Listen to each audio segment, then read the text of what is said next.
Good morning, Agents of Nothing, and welcome to our Agents of S.H.I.E.L.D. podcast. We are your commanding officers. I'm Mariah. And I'm Caroline. And today we're going to be talking about Season 4, Episode 10, The Patriot. All right. So, Mariah, how was your week? It's been a wild week, honestly. Yeah. So my mom's bathroom and bedroom flooded while I was home alone and taking a nap. And so that was startling to wake up to. That happened on Sunday. And on the same day that happened, Tyler, my boyfriend's car broke down, and his car is unusable now. Oh so now anytime he wants to come visit, I have to go and pick him up. Oh no. That is wild. Wow. Yeah. What about you? How was your week? Man, when it rains and pours, because Penny has been sick this week. She is doing much better now, but apparently she tried to get in a fight with a bee or a hornet or something, and she got stung on her face. So, it took... she basically was having a really severe allergic reaction to it for multiple days, including lots of upset tummy stuff. So after 5 full days of Benadryl and bland diet and a doctor appointment for her, we finally got past it. We have some normal bowel movements, so, thankfully, and she is not all red anymore. That's so good. Yeah. I don't know if I sent you a picture of what she was looking like on Sunday last week, but her little snout was so red. The inside of her ears were scarlet red. It was so bad. And then you could see her red skin through the white fur on her legs and everything. It was so bad. Poor thing. But all better now. She's back to being her little bouncy, insane self. So yeah. Well, are we ready to get into it? Yeah, I think so. All right. So this episode was written by Charlotte Oliver and James C. Oliver and directed by Kevin Tancherowen. Is this another couple writing team? I'm not sure. Or maybe, are they just both happen to be Olivers? A married writing team and co-producers on season 7. Wow. And the title of this episode comes from the alias of Jeffrey Mace's Earth 616 comics counterpart, Patriot. Ooh. So we meet a couple of new characters. I could only tell you one person's name, and they're just new to me, but Agent Burroughs. New to me only, because I never remember this man. He's the PR guy. How could you forget him? Literally, it took until he was like, all the news outlets are covering it, so there's the bright side, or silver lining or whatever, and I was like, oh, okay. Oh, that guy. Seen you before. You're the silver lining guy. Anyway, so we start off with Daisy finally getting her flowers for being a goddamn hero this whole time. And honestly, the "Quake, will you marry me" sign, iconic. I loved it. Jeff starts off this public press conference about all the good things that Agent Johnson did while everyone was calling her a thief and a terrorist and whatever else they were calling her. And then he hands off the mic to one of the people that she saved to, gush all over her. And Daisy looks incredibly uncomfortable.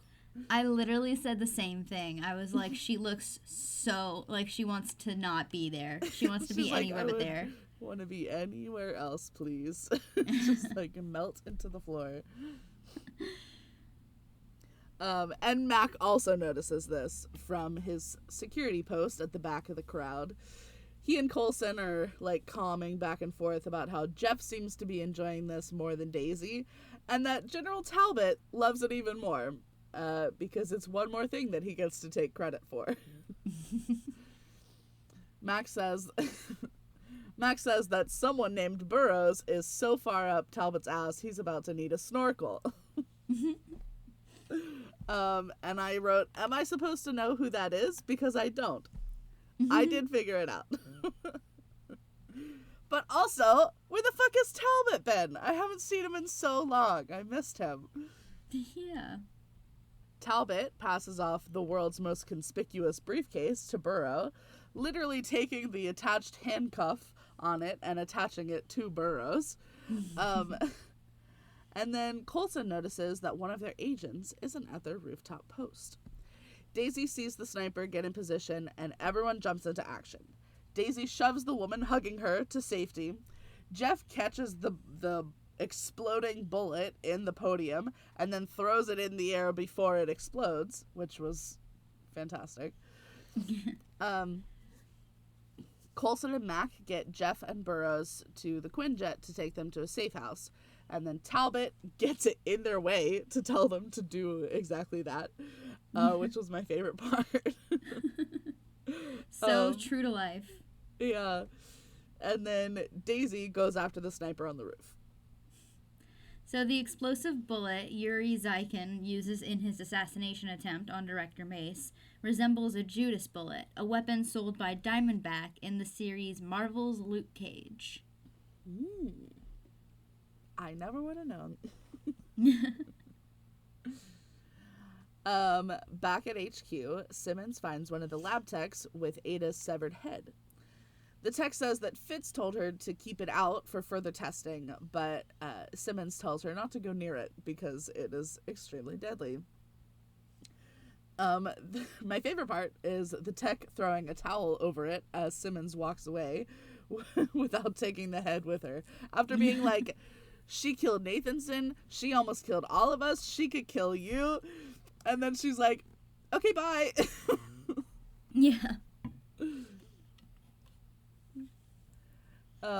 In the hallway, Simmons finds Talbot and fake May loudly complaining about how the sniper even got close enough anyway. And I mean, like, there are long distance snipers, May. He didn't have to be that close. But Talbot basically tells her, how the fuck should I know? Get in there and interrogate the guy. What are you asking me for? May gets an attitude about Talbot giving her orders, and Simmons agrees that they should wait for the director to get back. But Talbot says that won't happen in time, so he's in charge for now. He starts to throw out orders again, and for May to interrogate the shooter, and for Simmons to find out if Burroughs was on the Quinjet with Mace.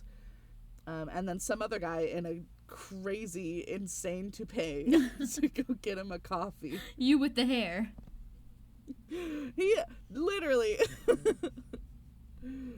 I don't know. Were we supposed to recognize that guy, or no, was that just it like... was just a random guy. That was so funny. May finally agrees after Talbot says, aside from my mother, you are the most intimidating woman I've ever met. If you can't get answers out of that guy, nobody can. Which is very flattering and all. But, like, has anyone tried yet?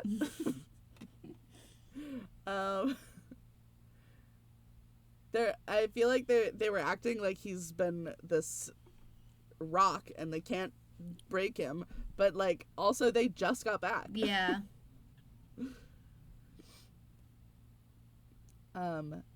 Fitz finishes packing up his comically large backpack at Radcliffe's place, and tells Radcliffe that he should probably not continue running tests on old Ada, and actually Radcliffe should probably stay away from HQ for a few days while the tensions are still running high. But he promises to still come back for football matches.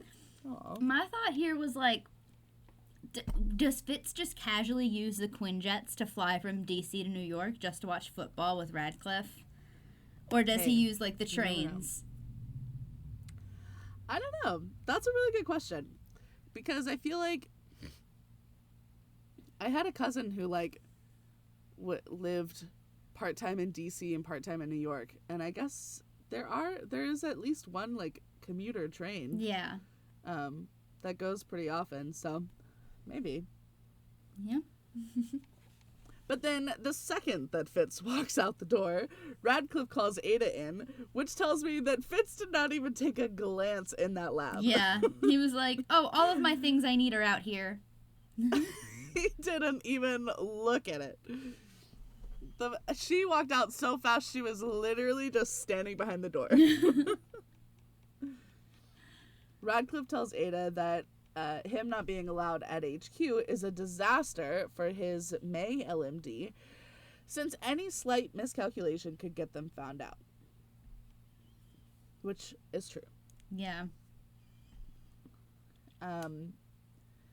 Daisy is telling the sniper all about himself. His name is Yuri, he's ex-KGB, ex-Hydra, and supposedly dead from the battle at the fridge. But he won't talk, so she goes to whisper very loudly with May about how he must be just some dumb lackey they could afford to lose if the mission failed. He finally pipes up at that and says that they didn't fail, actually. This was only phase 1, and they knew they only had a 13% chance of success rate for it. A Taylor Swift Easter egg? Oh my god. Taylor Swift was behind this assassination attempt? I love how that tactic seems to work on, like, every person they capture. Every time. Literally, all they have to do is just play to their ego. Yeah. He must be really stupid. Really, like, disposable. Jeff, Burroughs, Mac, and Coulson are all on the Quinjet discussing the events of the day and speculating on who might have been behind the assassination attempt. The Watchdogs and or Senator Nadir.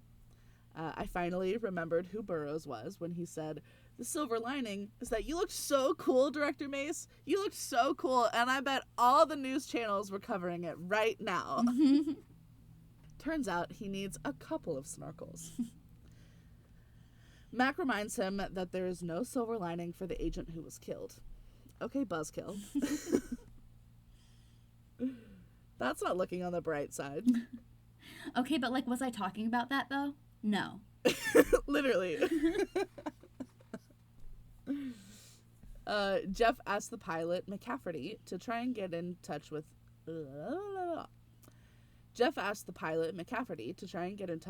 HQ, but he's not getting a signal. Burroughs gets up to see if he can get any bars on his phone, when suddenly the wall of the plane is blown out and Burroughs is sucked out with it. Is this a Boeing? I'm sorry. Burroughs being sucked out is, like, it's so funny. It's such a funny scene. It's so funny. It was so funny.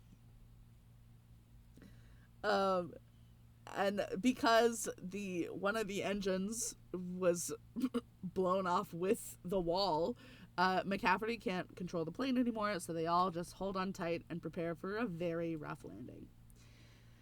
And a rough landing it was. Poor McCafferty got impaled by a tree on the way down. That was gruesome. Mm-hmm. Luckily, the other 3 are okay, though. The important ones. Yeah. But all of their tech can't seem to get a signal, so they're on their own until they get somewhere that their satellite phone can get a couple of bars. Which I thought that was the point of a satellite phone, is that it works when everything else doesn't. But obviously, that meant something else was at play. Yeah. Anyway, Jeff says, "Fuck that, we have to go find Burroughs." Mac and Coulson are confused because there is no way that Burroughs survived that fall without a parachute, but Jeff insists that they never leave a man behind and head out, and he heads out whether they're coming or not. I'm pretty sure he cares more about that briefcase that was still handcuffed to Burroughs than about Burroughs himself. Mac looks to Coulson, who says, "You know what they say, if a jet crashes in the woods and there's no one around to hear it, stay close to the guy with super strength." At this point in the episode, I already was like, Caroline will have probably guessed what was in the package by now. I hadn't. One thing about me, if there's like a secret thing, I'm not thinking about it. I was like, he needs that fucking briefcase. I know that that's what he cares about. What's in it? Fuck if I know. I just feel like you make these like far out predictions that end up being right so often that I'm like, yeah, no, she's like, I bet he doesn't really have powers, and his whatever's giving him powers are in that briefcase. Oh, I'm so glad that you think that about me. That makes me feel so good and so smart. I did not come to that conclusion at all. At any point. Even when he was like hesitant to about the plan for him to like take out all these guys, it didn't occur to me once. Until he opened it, and then I was like, oh, it's like the injections. Okay, that's how he gets his strength. Anyway, so Radcliffe is still freaking out about not being able to keep an eye on LMD May. New Ada tries to offer some solutions, but Radcliffe is disturbed by how many of her solutions involve violence, as though he didn't literally program her brain. Yeah, so to be more ruthless than her last model. Like, hello? What? And then he's like degrading her about it, and he's gonna give his poor Literally. android a complex. Oh my god. You made her! On purpose. You made all of these choices, and then you're gonna be mad at her for being the way that she is. Oh. It is a good allegory for parenthood, I think. Or at least like emotionally immature parents. Yes. Holy shit. And while they do have real May up off the floor finally, she's held up by some contraption. She seems to be very uncomfortable and distressed, even while she's unconscious. Radcliffe finally says to Ada that they are playing a long game to avoid violence. But Ada says, isn't the real Agent May already prone to violence? Got him!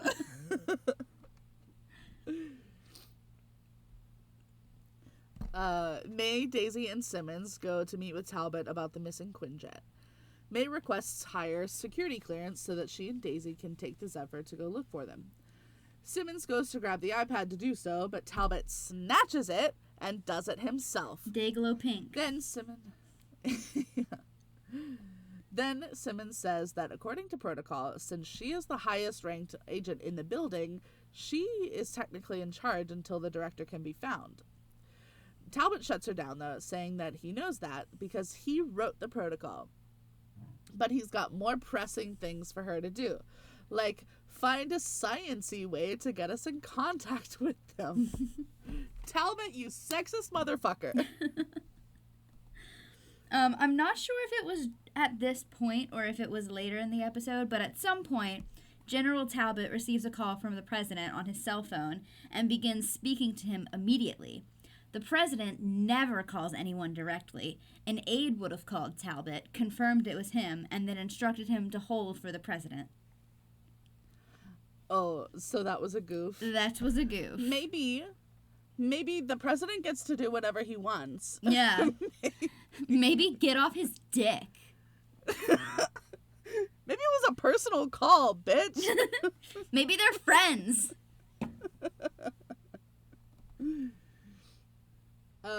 So Jeff, Mac, and Coulson are making their way towards where they think Burroughs might have landed. Coulson starts to share his suspicion that Jeff is actually just after whatever is in the briefcase. Jeff says it's classified. But before they can go further, they get distracted by a truck driving with a satellite dish on top that they assume is scrambling all their gear. Coulson recognizes it, though, from when they were fighting Hydra in Argentina. And though they defeated Hydra as an organization, that doesn't mean its members didn't jump ship like the rats that they are, only to find a new fringe hate group. Don't they always? Don't they always? Simmons greets Fitz as he arrives back to the base from Radcliffe's house. He's still disappointed that Ada wasn't what they thought she was supposed to be, and he wants to try and figure out what went wrong so that they can try again, because he really believed in the original idea that Radcliffe shared with him. And I do wonder if I feel like Radcliffe was sincere. Yeah. At first. I think. And then once he looked at the Darkhold, it like corrupted him. Yeah, that's what I sort of think as well.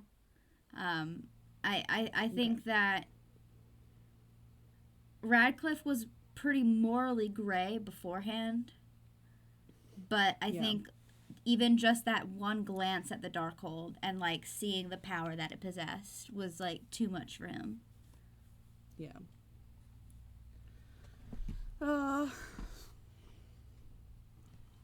Anyway, so Fitz, he still believes in the original idea, and he wants to figure out what went wrong so that they can try it again. But Simmons is firm that it's not a good idea, and they have more pressing things to worry about right now. Fitz says they always do. Their friends are always missing and or dead, which is true. But he switches gears quickly and says that with Daisy back on the team, they have their best shot at getting everyone back safe. Plus, May is too stubborn to give up. And speaking of, the real May wakes up from her coma, rips off all the tubes and wires attached to her, and tries to run. It was so gross. Disgusting. The one she pulled out of her nose, I can't. Yeah. I was glad because they spent most of that with like her arm and hand covering it, so to do whatever their like effect was, because I'm sure it wasn't actually up her nose. Yeah. But I was thankful for it. But before she can get away, Ada catches her and then chokes her up against the wall. Radcliffe hears the commotion and comes in. He tries to tell Ada to stop, but she's not listening right now. It seems like you should fix that in her programming. Radcliffe gets a syringe and says that they need to sedate her. May kicks it out of his hand before he can reach her, but he tells Ada to do it, and Ada is too quick, so she catches May's foot and injects her. May only has time to call Radcliffe a bastard and say that she knew it wasn't real before she's out again. Ada swears to Radcliffe that she had May relaxing in a simulation day spa getting a hot stone massage. I guess she didn't take into account that May doesn't relax. Which actually is exactly what happened. Yeah, essentially. Like, I feel like if you've got her brainwaves enough to create a copy of her. Right. Like, you should know her well enough at this point. That was a stupid mistake. I mean, I'm glad they made it.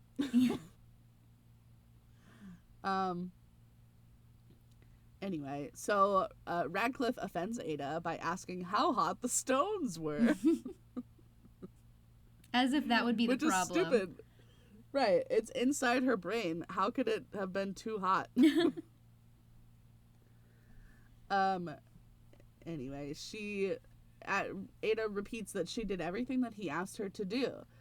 Radcliffe says that at least she didn't snap anyone's neck this time, so that's progress. Ada is very offended and confused at the insinuation that this was her fault somehow. And honestly, I'm right there with you, babe. Yeah. That is not your fault. Daisy finds LMD, May, sitting in the driver's seat of Lola. Daisy asks if Coulson ever let her drive it. May says she has one image in her head. An interesting choice of phrase. I caught that too.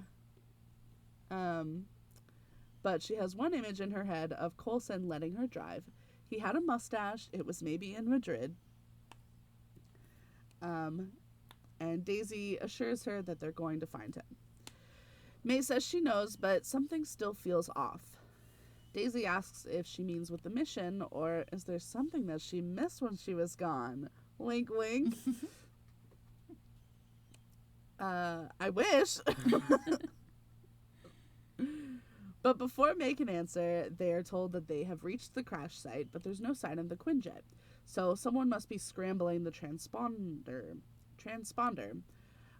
I totally know what that is.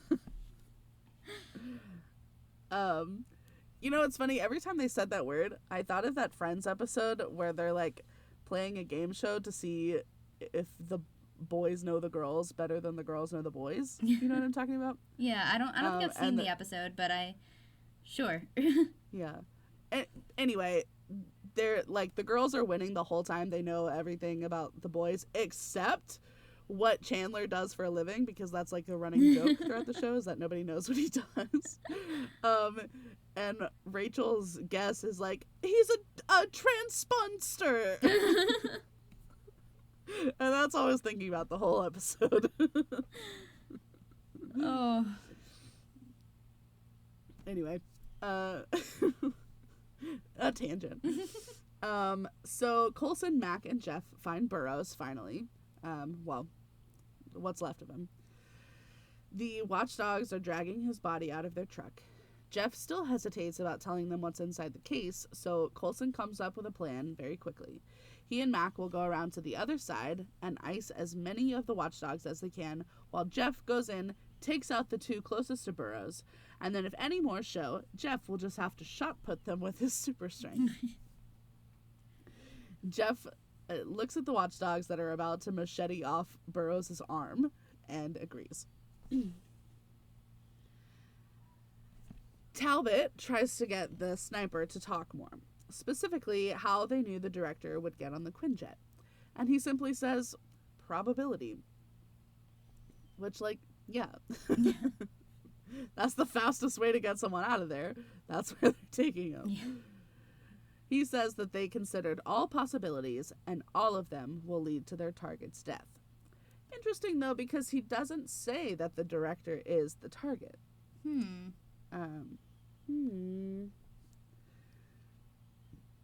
Talbot tries to intimidate the guy by admitting that he's the one who brought down Hydra. And the sniper says, "The hammer breaks glass, but sharpens steel. You are glass." Which is a great line. But Talbot is not happy about this. He storms out and says, "I miss the Cold War."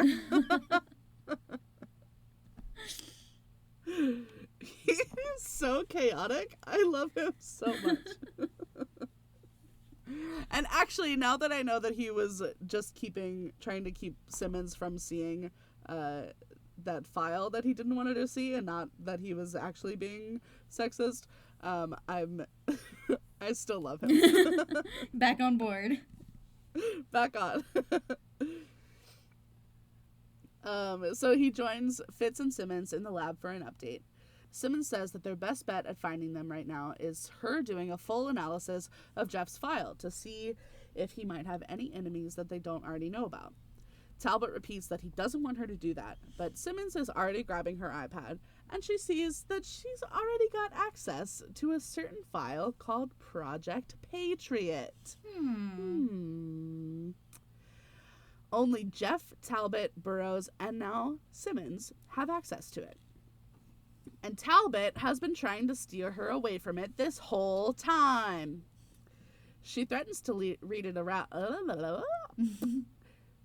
She threatens to read it aloud in front of everyone, so Talbot asks for the room to be cleared first. Then he says, "There's a very good reason that Director Mace is never too far away from that briefcase." Dun dun dun. Wow. Back in the woods, Coulson and Mac take out 3 of the watchdogs. Jeff runs to get the case and is followed by the last watchdog. This is also a great line. Mac and Coulson watch him get chased instead of just like smashing the guy. And my favorite bit of dialogue is Mac going, "What the hell is he doing?" And Coulson going, "I don't know." The way that he said that was so funny. Just so exasperated. So done. I don't know. Jeff slides through a clearing and opens the case to find 2 injections ready, but before he can use one, it gets shut and destroyed by the watchdog. They tussle a little bit more, and then Jeff tries to go for the last injection, which the watchdog destroys that one again, and then shoots Jeff in the ass. This, I feel like, is it unintentionally funny, or did they do this shit on purpose? I don't know. It was so humiliating for him. Truly. And then the so shot pathetic. of him, like, screaming his, I mean, for lack of a better word, screaming his ass off. Yeah. Oh my god. I felt for him, but that was so funny. It was so funny. Coulson ices the guy before he can do any more damage, and they realize that Jeff was never inhuman or powered at all. He was taking steroids! Or whatever the Project Patriot serum is. The revelation of Director Mace being a human without powers pays tribute to how the character in the comics had been similarly placed in the role of a superhero despite having no superhuman abilities. Oh, interesting. I just can't get over it. He got shot in the ass.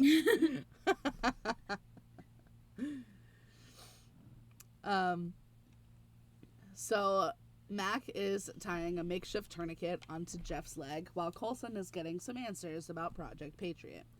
And why am I suddenly, like, attracted to Jeff? Do you like your men pathetic? I don't know. He is, like, all dirty and, like, I don't know. I love him when he's at his lowest. He's, like, dirty and crying and in pain. Oh, yeah.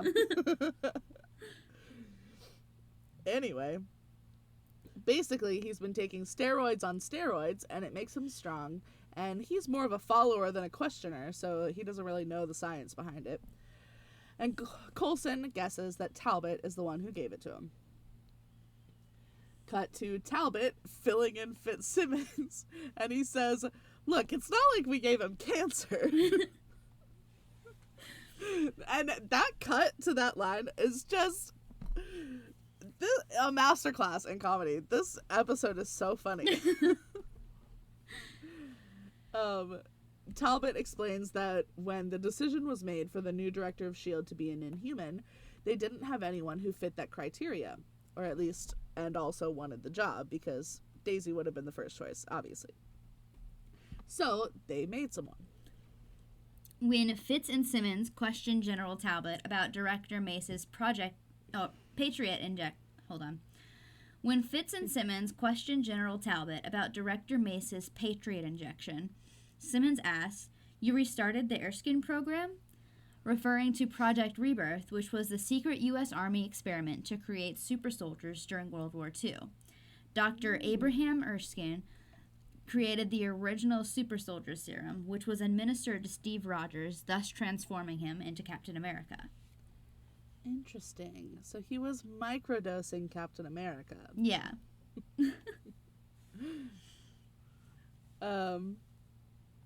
But Talbot says that they actually used a modified version of the serum that Daisy's father invented. My God.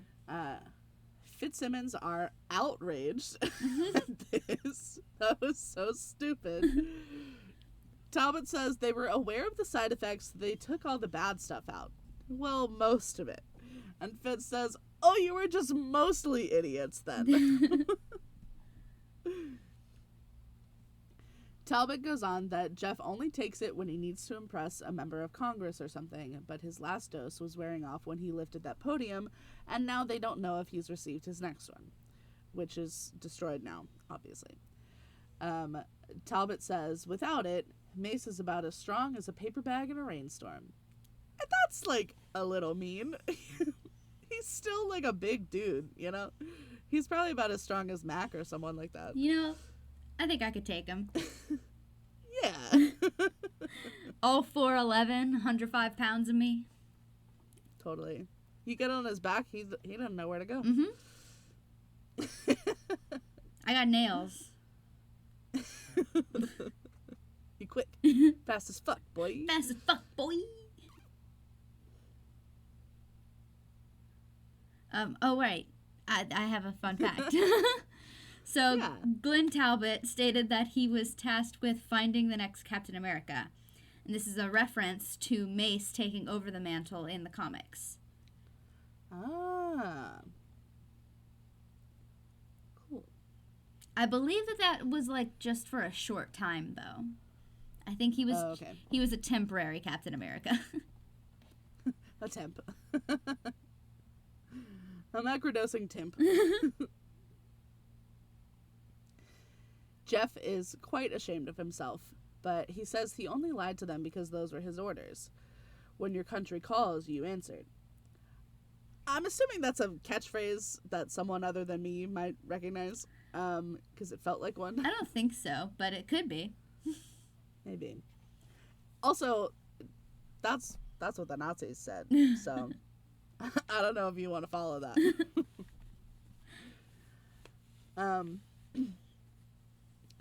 But Jeff mostly feels bad because he was supposed to be able to protect Coulson and Mac. Mac says, "You think we need your protection?" Jeff tries to backtrack, but I think Coulson understood what Jeff meant. He's their director, and it's his responsibility to keep everyone safe. And he put them in danger, and now he's even less than useless to them. He's a hindrance, actually. Yeah. So they help Jeff hobble back over to the ranger station nearby when, great, another watchdog truck. Wow. When another watchdog truck comes rumbling around the bend. Perfect fucking timing. Simmons has put together all the pieces now, and Fitz still can't get around the transponder being scrambled. So Simmons comes up with a way to get through to the sniper. She and Talbot pay him another visit. She says that she actually learned quite a bit while undercover with Hydra. The sniper gives Talbot a withering look and asks if he's really so weak that he would need to bring a woman in here to intimidate him instead. And they tell him, well, the last Hydra agent that she got information from didn't take her very seriously either. And then they open the box that they brought in and show him Ada's head on ice, which was genius. Because he is horrified and he squeals like a pig. Fitzsimmons then call May and Daisy and give them the correct area to search in. Turns out they weren't even in the right state. Yikes. And Daisy says that at least they have Jeff to protect them. And Fitz says, I wouldn't be so sure about that. Mac and Coulson are gearing up in the ranger station and watching the new watchdogs arriving. Jeff is wallowing, unhelpfully.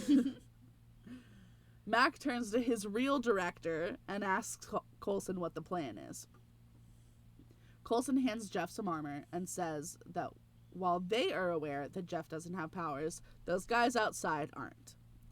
So Jeff pulls a Squidward move and puts an arm out in the doorway, holding the case, and he calls out to the watchdogs to hold their fire. He tells them that Senator Nadir didn't give them all of the info. He says that this case holds a cure for Inhumans, and they can either talk like civilized people about it, or he's prepared to go toe-to-toe with them all day. But only Jeff can open the case, which is not true. Only Jeff's thumb can open the case. They really just need his thumb. So Mace's line, "I'm ready to go toe-to-toe all day," is similar to Captain America's catchphrase, "I could do this all day." Yeah. I did notice that. So while Jeff is distracting them, Mac makes his way around and blows up the other truck. And then the gunfight ensues. Mac finds a shed nearby to hide out in, but he's out of bullets, and there's only a hatchet and some large gardening shears in here. One of the watchdogs follows Mac and then claims the shears, so they have a very different fight than everyone else. I don't know why the watchdog didn't bring his gun. Or I guess maybe Mac took it off him. I don't know. But Jeff and Coulson barricade themselves behind the table inside the station and wait for the watchdogs to breach the door. Jeff is very nervous because he never thought that he'd need his basic training once he got his super strength. Coulson says, no better time to practice than when your life depends on it. But soon, they feel the earth move under their feet. Feel the sky tumbling down. And Daisy sends a couple of watchdogs bursting through the windows before she rushes in. Fake May catches up with Mac and joins his fight with a shovel. She gets injured? ? There's a table saw that got bent over during the chaos somehow. So I guess Radcliffe made some kind of adjustment. So at Radcliffe's lab, he is realizing that May was more distressed before she woke up than she was during their fight. He concludes that instead of giving her a simulation of tranquility, they have to give her an enemy to fight in her head. And he has the perfect idea for it. Himself. No, I'm just kidding. Fitz is putting Ada's head away, but he's also quietly downloading her data and telling her that he's gonna figure out what went wrong with her. And she says, "Thank you," and I hated that.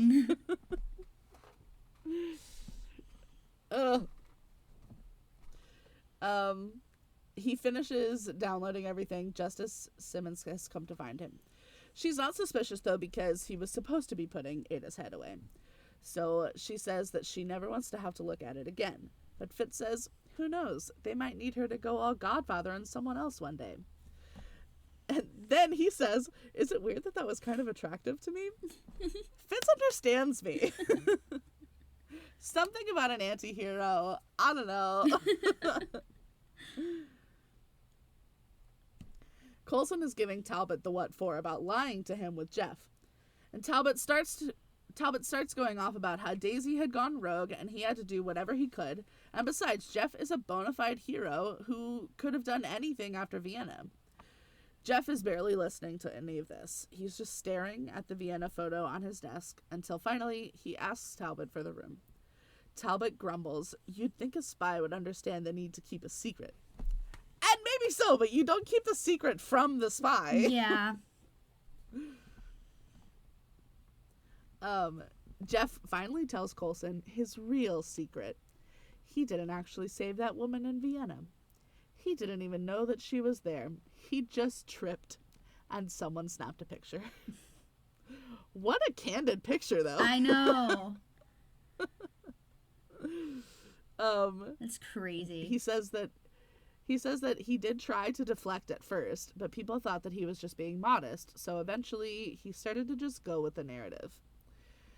Then, when Talbot approached him, he thought he could help, because he does truly believe that humans deserve the same rights as everyone else, so he thought that he could be part of that change.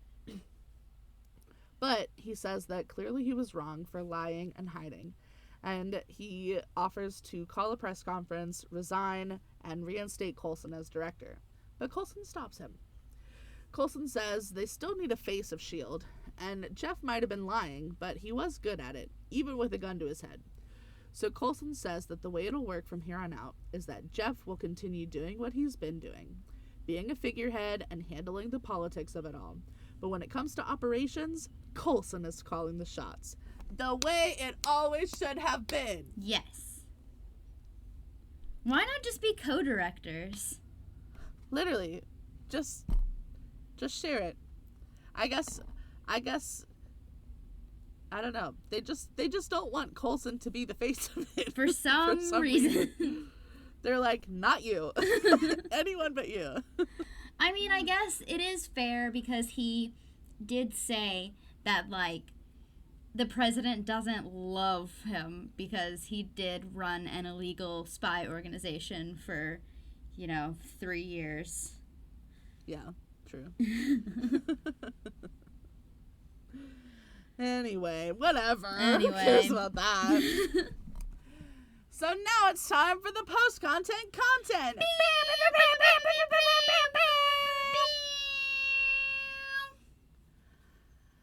The life model decoy May is in the locker room, and she finally gets a chance to check on her, quote, wound. She finds metal underneath her skin.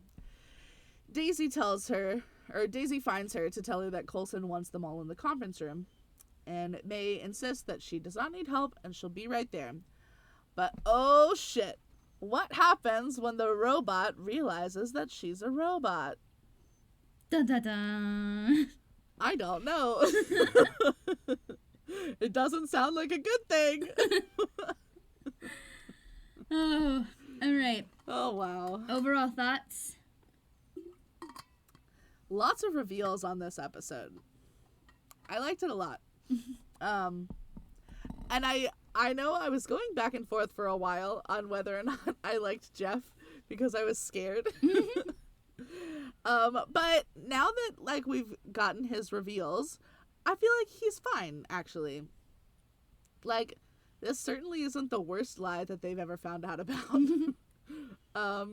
He's just a guy that, like, got in over his head, and then no one would listen when he said he wasn't a hero.